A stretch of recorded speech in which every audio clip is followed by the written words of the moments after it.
Aloha golfers! Welcome to Golf in the Cosmos, episode number 42.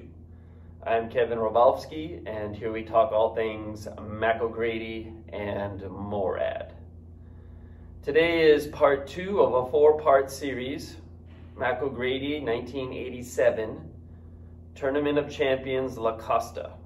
And today's footage is on the course in a practice round. You'll see Mac with some other PGA Tour professionals practicing. You'll see Mac doing a variety of different shots, and the action looks very clean, very efficient, especially compared to the other pros.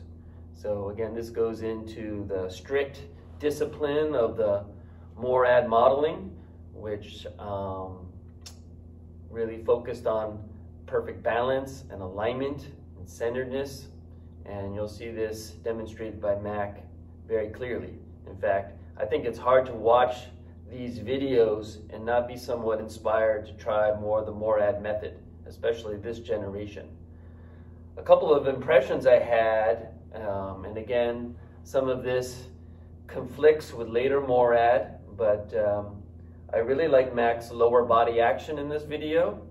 And a couple things in the backswing in particular, and Mac had talked to me about this in different eras and in different ways, but I like this particular version. Mac's left knee does not move until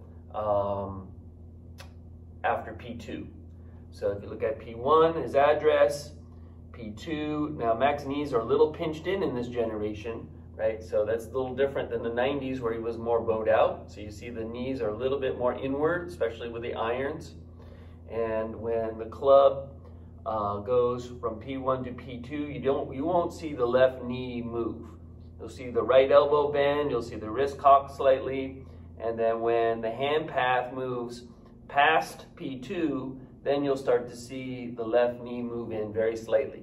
So the lower body in the backswing is very stable. It's really just the supporting system of the rotation, of what the upper body is doing. Trying to maintain centeredness, trying to stay in the tilts, the postural tilts, right? So you don't want the knees to be moving around too much, the hips sliding, or you don't want the knee to be moving too early. And I think that's where, things kind of differed a little bit at times, because I had heard Mac want the whole body to move in one sequence together in rotation from P1 to P2. In this particular video, in this era, he's not doing that. It looks like he's not moving his left knee, he's not rotating his hips until after P2. So I like that look. And then again, very clean in the finish. Knees come together, especially with the longer clubs, and then just perfect balance. Again, just looks like a machine out there hitting the ball. Another couple things that I sort of observed, the longer the club gets, Mac's hands get less in front of the ball. So driver, again, it depends on different camera angles, but I think Mac definitely played with a varying ball position and a varying width of stance in this generation. So driver, ball position was well forward, feet were wide, hands, if anything, were slightly behind the ball. And then if you look at the irons, it looks like he's playing the ball much more, center or back of center, and very definite forward press. And again, feet a little bit narrower as the club gets shorter, and you're going to see the pinching of the knees inward to start. And again, just governing motion, right? And you can really see that in comparison to the other pros. Mac's swing is a lot more governed, right? But not deficient in speed.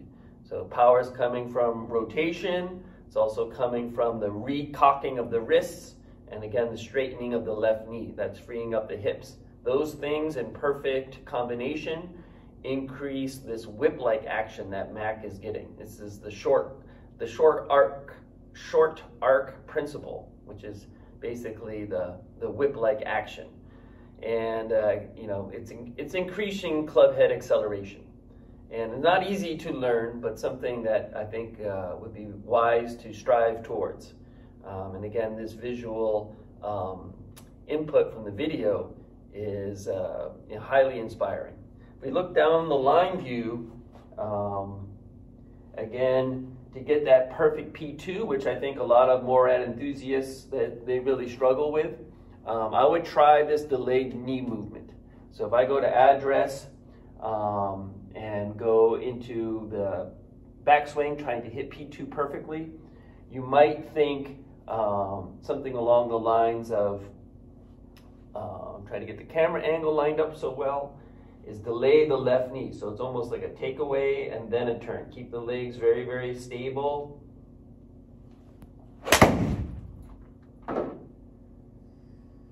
Stay in the tilts. And you can nail that P2 position perfectly, combining the flexion of the right elbow, the cocking of the wrists, and also the delay of the left knee movement. So something to throw out there for you Morad aficionados, and especially I know how a lot of people struggle trying to get P2 just right. Seems like when you get P2 just right, the rest follows as the chain reaction, the link of dominoes, if you will naturally, or more intuitively fall in line with what we're doing all the way throughout the positions into the finish. So again, enjoy this video. It's a little bit quicker. Next week's video will also be on the course. It'll be a little bit longer, but again, this is great coverage, great visualization of Mac in his prime, and I wish you all good golfing. Aloha.